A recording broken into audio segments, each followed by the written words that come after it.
the one and only Aljamain Sterling. Aljo joining us right now. Hello, Aljo. How are you? What's up, Ariel? You know what's funny? I do have to say this. I feel like when you have the other guys on in the bantamweight division, I feel like the tune is a little bit different. And then when I come on, you always tee me up with this different kind of energy, which is so weird because I feel like I get the respect. And as soon as someone else comes on that's a competitor, I get like almost like tucked down or knocked down a couple of pegs or something like that. So I just had to say that. You know what? I appreciate that. I like a good conflict. I like a good, but are you saying it's coming from me or it's coming from them? Wow. Do we have any examples here? Or are we just going to throw it out? Like, can you tell me, when you were talking to this guy, you were throwing shade? Like when you're talking to Marlon Vera, when you're talking to Petr Yan, when you're talking what did I say to Marlon Vera? Who else? I don't know if you had Dom Cruz on recently. Sandhagen. See, I'm just saying, I get why people look at me as the bad guy, but I feel like sometimes, like, I don't know. I feel like come on, I get the love and the energy from you. Then sometimes and then you feel like I stab you in the back? When you kind of sort of feels like I'm pulling out these daggers, I mean, listen, I respect you saying this. I don't think it's fair. I don't think it's right. We had our issues last year. I thought we got over the issues. Now we're trying to bring the issues back. I think this is good. I think this speaks very highly of your mindset going into the title fight next weekend because you got a big chip on your shoulder. You're not, the people who are in your side, on your side, in your corner, are now enemies in your mind. I think this is healthy. No, no. That's not it at all. But I have zero chip on my shoulder. It's I'm literally just going out there and doing my job and then taking my ass home. That's really it. No chip. No, I want to prove these people right. Or wrong. The ones who believe in you don't believe in you. I want to shove it down this guy's throat. I want to shut him up once and for all. All the people who made fun of me, the Oscar winner, all that. There's none of that in your mind going into this fight.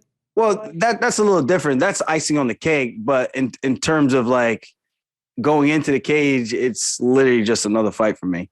This is I just can't wait to just move past this chapter in my life and finally go on to talking shit to somebody else like Dillashaw, right? And looking to take out Aldo, looking to take out Cruz, whoever else is next. There's a lot of big names out there that I want to continue to complete my legacy against and being able to say I competed against these guys and I beat these guys kind of thing. So that's where my mind is at.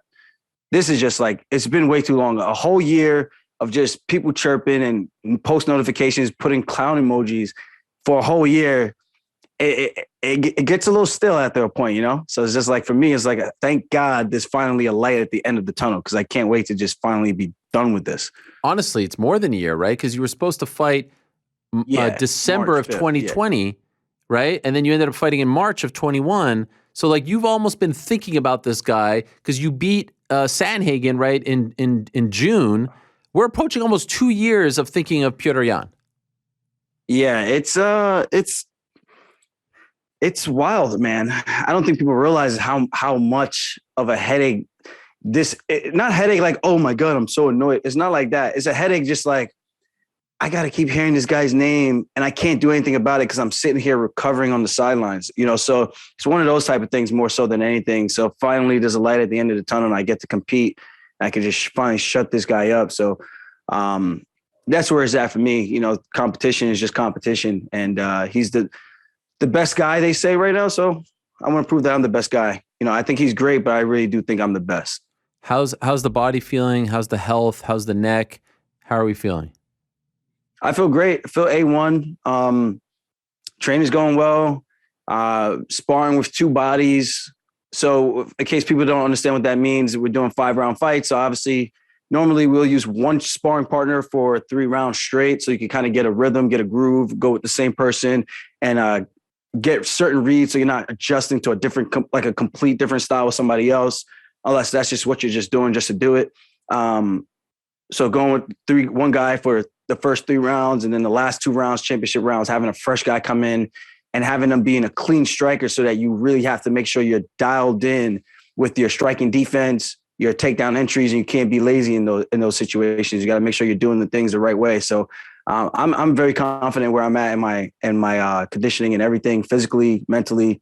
And again, like I said before, I just want to put the stamp on this ass whooping and move on to the next and ride off with this robbery. This is about to be a Vegas heist. So I can't wait for this because I'm laughing all the way to the bank. People can say whatever they want to say. Judge the last fight as much as you want. Like I said, I'm laughing all the way to the bank after this one. Yeah, make sure you guys pin this. If I lose, you guys can shove it in my face, but I'll be the one shoving this shit right up in there. So when you say like robbery and all that, because I've seen you reference that. Raw yes, dog. Yes, that's. Oh wow, geez. Okay. What do you mean by that? Mean by what? Like with the robbery stuff. Do you mean like the odds? Like right now, I see your. The Vegas. I'm just talking about the Vegas odds that people keep tagging me in. I'm just like, I don't give a shit what these odds are. I bet on myself every single time, and I've been right. Even the last one's maybe 5.5 times in a row. Wait, so when you say bet on yourself, like do you actually literally bet on yourself? No, I don't gamble. Like, right. I stopped. Yeah, I stopped gambling, man. That was a bad college habit. I'm so glad I stopped doing that. I was literally spending my refund check money at the casino instead of buying my books and stuff that I needed for class. And I'm so glad I broke that habit after my freshman year. And damn, I have no intentions of going back. What were you doing? Like what kind of gambling? Roulette. I would play sick bow. I would play blackjack. I dabbled in a little bit of craps, and it's an addicting rush, man. When you're winning, you're on top of the world, and then when you lose, you're like, I gotta get it back, and I gotta get it back now. So you get emotional, you start betting emotionally, and you're not really checking the odds and making sure that you're doing the right things. And some of them, the odds are stacked against you tremendously. Donald Trump voice. In certain games, you know, I mean, I think the ones with the best odds is what? Blackjack, I think they say. But even that, the odds are still in the house's favor, you know? So, yeah. Was this at Turning Stone? Oh, hell yeah. You know about Turning Stone. I mean, I went to Syracuse. I'm I know the central New York area, so I figured you were there as well. Did you play? Nah, I went a couple times with friends, but I've never been a big casino guy. I was gonna make a joke, but then I didn't want that to come off. No, go ahead. Why? Because I'm Jewish? What's the Jewish joke? You had a Jewish joke. Go ahead. Let's go. I can handle it. I'm a big boy. What do you got? Jews don't like to gamble because we're cheap? We're too cheap? Jewish people don't really bet. Well, not everybody, but why? Because we're cheap? Like real. That's the stereotype. I don't know. Is that true? You let me know. I have no idea. Listen, we have so much money. We don't need to gamble. We're just rolling in the dough. We own all the banks, right? We own Hollywood. We own everything. So what do we need to gamble for? Exactly. That's what they say, at least. Not me, but that's what they say. But yes, I was going to ask you about plus 350. Golly, no respect. Is it plus 350? Yeah. Hey. Shit, I might have to sprinkle a little. Let me not say it. No, yeah, I don't know if you should say that. Minus 450 for Petr. That's good, man. I mean, at the end of the day, it is what it is. We got a couple of days to figure this out. It's either I'm full of shit, or this guy is gonna get walked. And I'm telling you, man, the way I'm feeling right now, I think it's gonna be just as good and just as dominant as it was in the fight against Sandhagen and even the fights before that. So I'm excited. It's been a long time, man, and especially not having a light at the end of the tunnel and finally being able to have something that I've been working towards and not just doing rehab and training for a fight and having the fight pulled from underneath you, then training again for another fight, and then them pushing the fight back a month, and then you have to step off the gas again. That was the most frustrating part of this entire thing. And just hearing all the talking and people trying to blame me as if I was the reason why this happened, as if Yan didn't pull out of the first fight that we had. Literally pulled out of the fight for personal reasons. Whatever that means, I have no idea. But I'm not ready because of a surgery that I wasn't even cleared for to start training yet. And then I'm dubbed the bad guy, So it's weird how people can spin stuff super easily. And the people that are so gullible could just fall for anything. That's why it's like a water off of a duck's back. It's just, it is what it is. People are going to say what they want to say. And in a couple of days, we're going to get to find out who's who. I could sort of, if I'm being honest, a contrary to what you may believe, I try to be as honest as possible with everyone. I can understand why the odds are like that just based on how the first fight went. But what frustrates me about your situation is, and you were sort of alluding to this, it feels like that fight and in some degree, like the finish and the fact that you couldn't continue and as a result get the belt has now made everyone forget about everything else that you did leading up to that point in your career. The wins over the likes of Sanhagen just prior to that.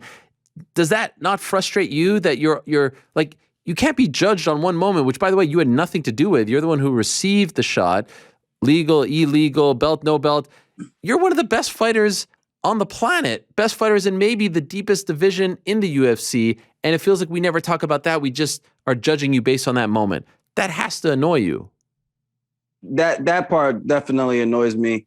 I mean, I think I'm tied for second with most wins in bantamweight history, not including the Barao fight, because the commission didn't think he could make 135, so they made it a catch weight. Literally, like the last week, I think the fight week, they actually switched that. So I think my resume speaks for itself. And if people want to forget everything I've done, I mean, you can't do MMA math. But there's a reason why I was able to throw Corey Sandhagen down like that and get a finish like that in the first round. And it's because my skills are freaking legit when I get on your legs and when I get on your back. So if people want to ignore that, that's on them, because I really do feel the way the last fight went in the first round. I mean, people are going to say, oh, he dropped you on your head. Yeah, he did all those things. But the fact that I was able to get a takedown that easily when I felt like shit coming into the fight, it's just like, for me, the light bulb goes off and it just goes, well, when you're feeling good, what's going to happen? What is really going to happen? And that's the mystery right there. People are going to say, oh, he was just warming up and gauging you. I'm like, all right, man, you guys are fucking just people just say the craziest shit. And at the end of the day, they can talk, it's their prerogative. They can do whatever they want. But two guys got to figure this out. And that's myself and Petr Yan. And at the end of the day, if I felt like he was better, I would have said, yo, the guy's here, I'm here, and I need to do some work in between from now to then so I can close that gap. I'm not saying that. And there's a reason why I'm not saying that. So I maybe I'm crazy. Maybe I'm really delusional, but we're going to find out in a couple of days. And it makes me feel good because I know the work we're putting in behind closed doors. I mean, people could check out the vlogs and stuff on my YouTube channel and all that. And you tell me how I'm looking, so fresh bodies, going with 4 bodies in our grappling sessions, going through every single position that we could go through and still getting submissions, still getting takedowns, all 5 rounds, 6 rounds sometimes 7. I'm in a great spot. And like I said, it's going to be night and day from that last fight, that last award-winning Oscar-worthy performance. And here's my other issue. So I'm going to tee this up for the casuals out there. Okay. There's rules that we get in the back room. There's rules that we know going into the sport. We agree upon them. You're in the fight. I'm down on my knees. You knee me in the head when I come up. Legal. Then we get back to that same position. You wait 6 seconds. The ref tells you at the beginning of that 6 seconds that he's a downed opponent. You speak English at the press conference. You speak English when we're face to face. Now all of a sudden you don't understand that down means he's a downed opponent and you can't throw knees to the head. The guy's not looking. You throw an illegal knee 6 seconds later when you're winning the fight at that point. Why not let the guy up? That's all I want people to understand. Why not let that guy up and continue to do the damage and the carnage that you were doing since you're so great? So make that make sense. The guy was frustrated. He thought he was going to get away with one, and that's really what it comes down to. And he thought he was going to be able to do more damage and make it an illegal strike and get away with it. And thankfully, the ref and the doctor saved me from myself, because had they given me 5 minutes, I would have continued the fight. But they stopped it, whatever time, 2 minutes or a minute, 30 seconds in after talking with each other. I forget exactly how long it was. I have to go back and watch the tape to see exactly what the time was in between. And they stopped the fight. And thankfully they did, because honestly, being that compromised going into the fight, then getting punched over and over with my hands down, and then getting illegally kneed in the head with a strike I didn't see, that fight's not getting any better for me. You know what I mean? So people can say whatever they want. I didn't roll over. I didn't quit. the ref saved me from myself, and I'm very, very appreciative of that. And we need more of that because we don't see that type of stuff happening in the sport whatsoever. People do illegal shit all the time, and they always just get a slap on the wrist. It's about damn time a ref actually did the right thing and saved the fighter from himself and punished a guy for doing something as egregious and malicious as that. You know, so in my book, Petr Yan could go fuck himself, and we'll go figure this out on April 9th. Have you ever tried to put yourself in his shoes and wonder why he would do that? Frustration. Why frustration? You got this guy who's a zombie, right? The guy who has no power on his punches. As the fans will say, all his punches were ineffective. I don't care how many of them he landed. They were just ineffective. They were just hitting his high guard. Even though he jabbed him in the face clearly and split his guard, they were still ineffective. Yan hit him and he moved all over the place. Yeah, because he had a zombie in front of him. Okay. So this guy's not going anywhere. He lands 2 head kicks before he tries to shoot and get me down to the ground again. I think he's annoyed. I think he's frustrated. I think he thinks, you know what? Screw this guy. I'm going to throw this strike because one of my cornermen told me to throw punches. The other guy tells me to throw a kick. And I'm too dumb to move my hands to see where his knees are. And I'm just going to throw an illegal strike.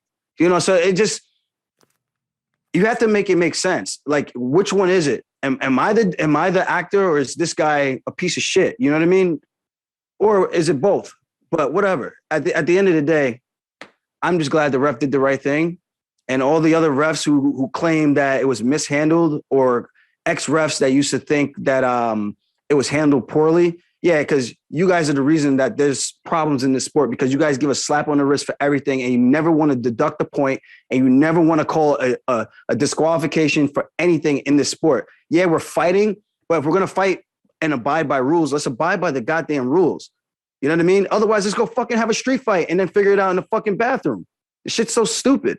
That's the only thing that annoys the shit out of me. Other than that, it is what it is. People can say whatever they want to say. They can have their opinions, but we're going to figure this out in a couple of days. And again, I'm going to eat a lot of shit, or I'm going to be talking a lot of shit. And right now, I feel like I'm the man who's going to be talking a lot of shit, and people are going to have to just deal with it. The same way I had to deal with it for a whole year and I couldn't do anything because I couldn't train.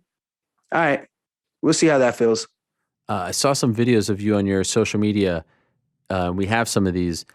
You look ripped, man. Holy smokes. Have you ever, I mean, I know this is like the classic best camp of your life, blah, blah, blah, but I don't recall you looking that ripped before, especially this far out at this point, 2 weeks, 10 days, etc. Is this an accurate thing? Like, I mean, look at this. We're showing this right now of you. You can't see it, but this is from your Instagram, so obviously you know what I'm talking about. Like, you are freaking ripped there. How much do you weigh in these videos?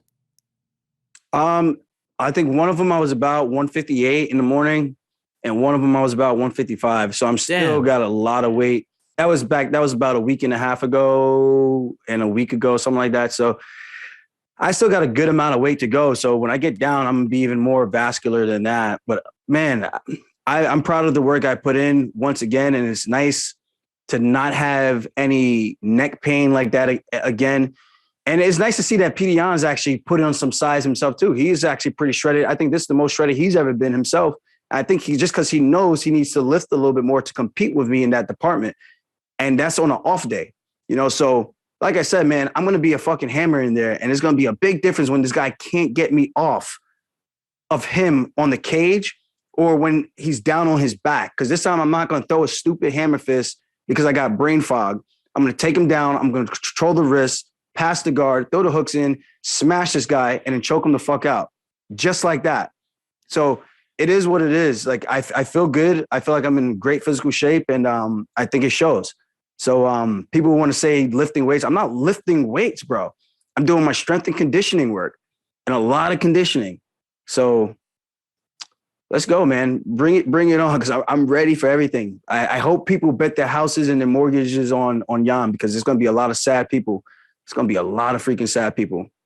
It seems like you're in New York, right? Yes, sir. How do you Strong Island. How do you decide? Like, it seems like you've been in New York for most of this camp, but in the past you've done some in Vegas recently. Why New York this time? Well, it's all the same. I started the camp for this one in Vegas, jump-started everything, strength and conditioning, PI, having a PI team there. So doing my lifts there and getting the rehab, making sure I'm taking full advantage of all of that before I jumped into fight camp, where I'm going to go home and mostly focus on skill work and just strength and conditioning work type of thing. So I think that helped get the wheels turning. And the main thing is I got to get my time in those states so that I could get my residency. So that's the other part of it. So I made sure I stayed in Vegas and got that time in that I needed to have residency in Las Vegas to not pay any state income tax.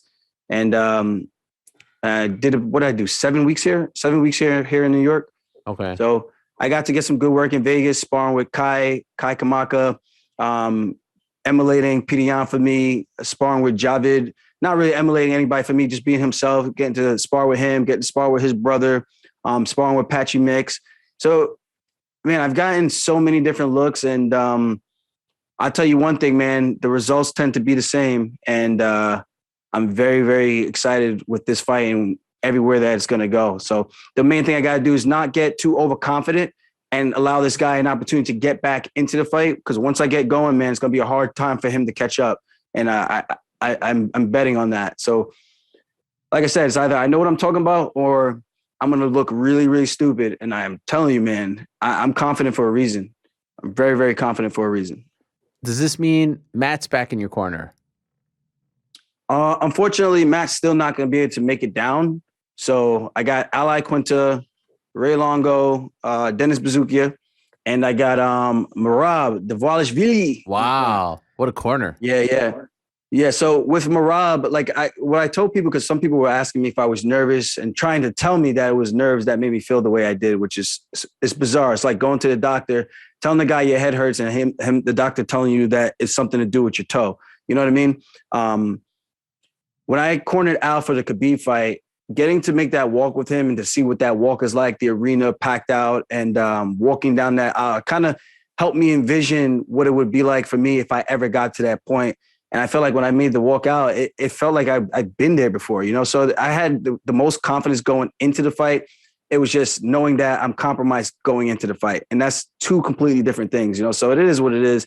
And I told Merab, I want him to get that experience so that when he gets here, it won't be anything different for him and that he'll have an opportunity and knows exactly what it's going to feel like when he makes that walk so that he can feel all that energy before he has his turn to make that walk for a title fight as well. So, wow, that is cool of you to do. Looking out for him the same way he's looked out for me and the same way Al's looked out for me and everybody else. I love that. That is very cool of you. You're not really team Will Smith, right? Oh, 100%. That's crazy. I mean, come on. I'll tell you too. Show me, explain to me how that's crazy. Yo, it's comedy. He made like a small joke. Wait. Are we at a stand-up show or are we at the Oscars? The Oscars where they roast everyone and have for 40 years.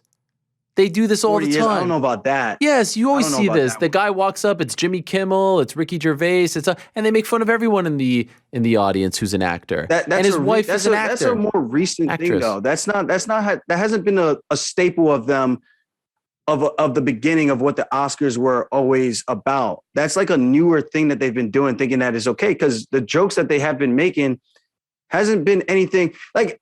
I understand that it was wrong. Don't get me wrong. I'm not saying what Will did was right. So I want everyone to understand that. But the past 2 years for him to have dealt with what he's dealt with on social media, and then he has another person that maybe he feels, I don't know their relationship, maybe he feels that was a friend and it was a low point and it was just enough is enough. He saw what it did to his wife. People could say whatever they want about her in August. That's a whole different thing.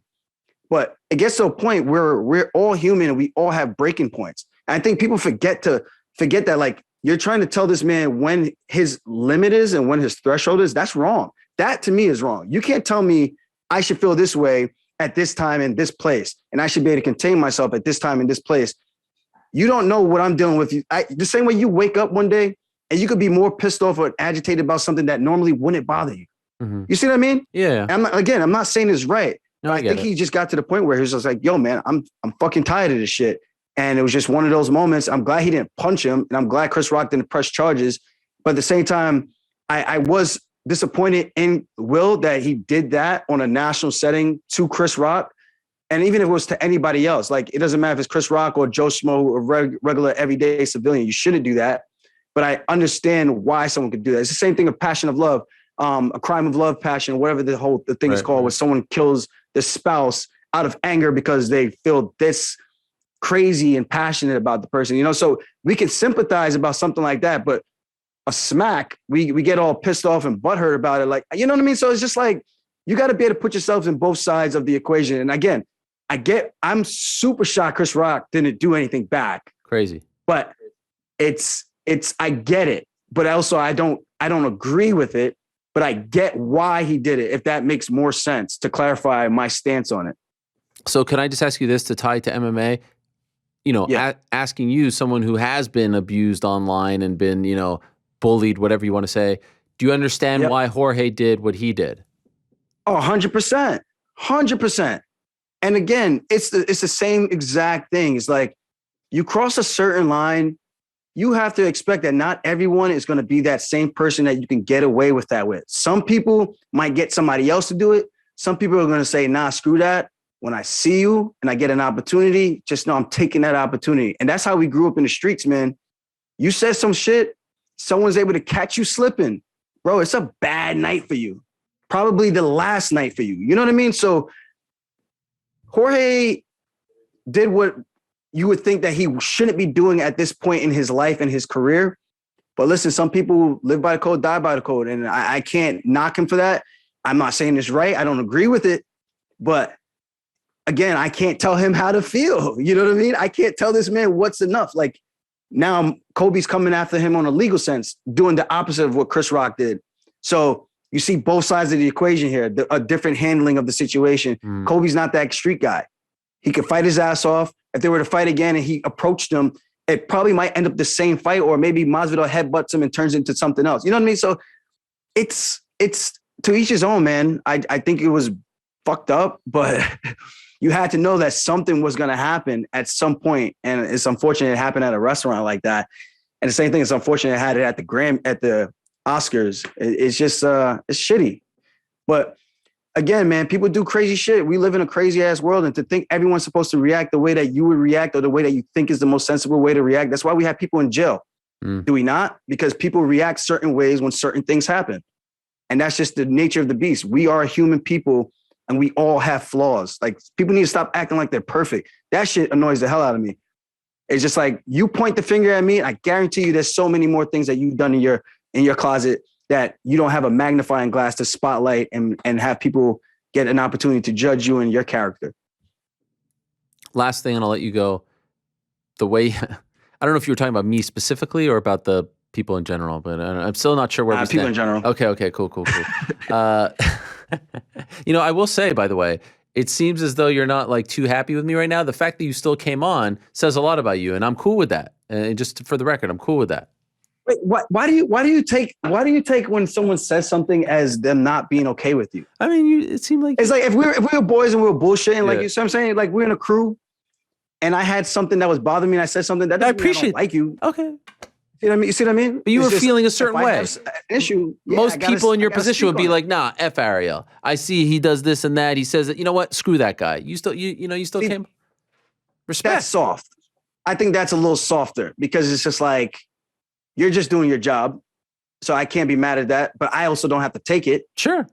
And I also don't have to just eat it. I can say something and speak on it. I love it. I'm doing love it. That's why I'm giving you respect. That's the way people should be. I feel like this world, this society is we are so butthurt by the smallest things. And it just, like people say like, oh, I said this to Aljamain Sterling. I know that got under his skin today. I'm just like, okay, guy, I'm going to go play chess now on my phone, or I'm going to go to the gym and go train. All right, cool.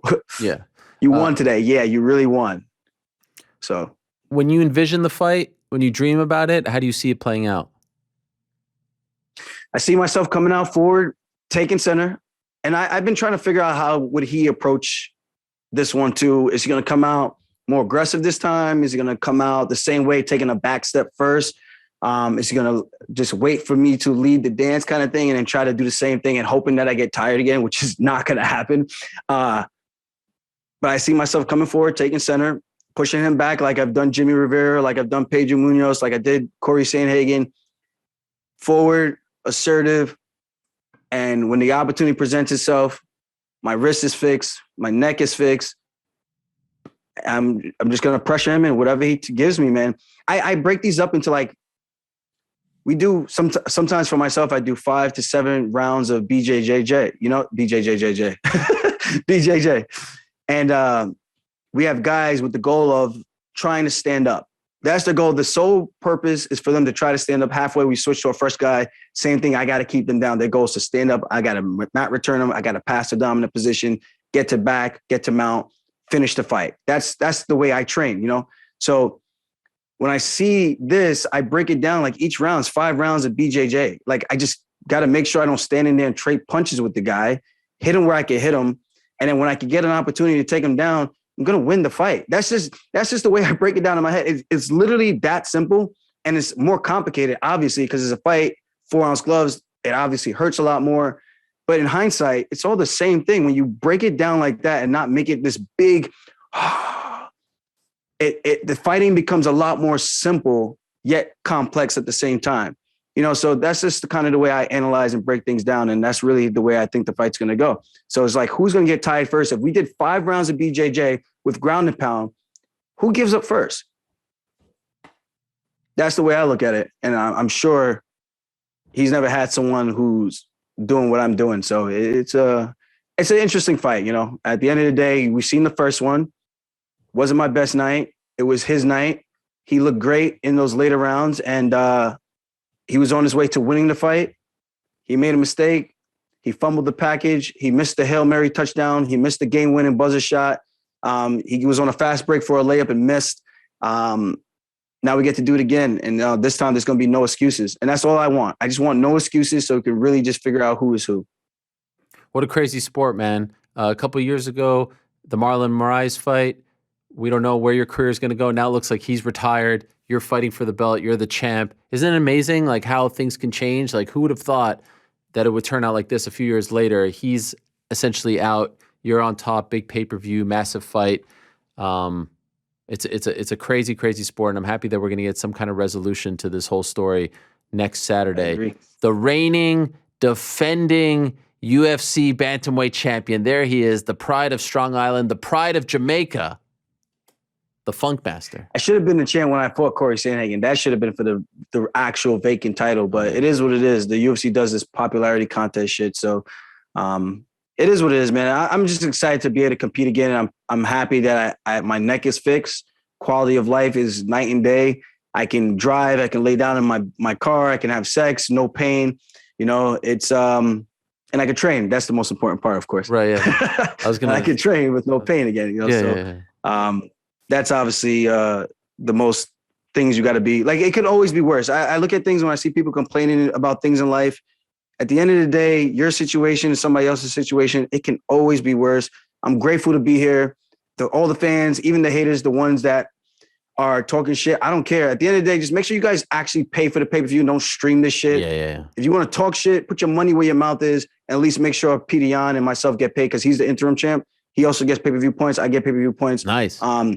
It's nice that both guys get to get paid. And I think that's the way it should be for anyone fighting on a pay-per-view card should get pay-per-view points. So you guys are going to be in for a show. It's a big card. This is a huge fight for Jacksonville. And I'm just excited to make history once again in the bantamweight division. And I can't wait to just right this wrong and shut everybody the fuck up. Good luck, Aljo. And that's a great point, by the way. Like, champion, challenger, if you're both selling the fight, you both should get pay-per-view. 100%. Interim, official champ, same thing. So great point there. Thanks for doing this, man. Good luck next weekend. Can't wait. Thank you, guys. Take it easy. Peace. There he is.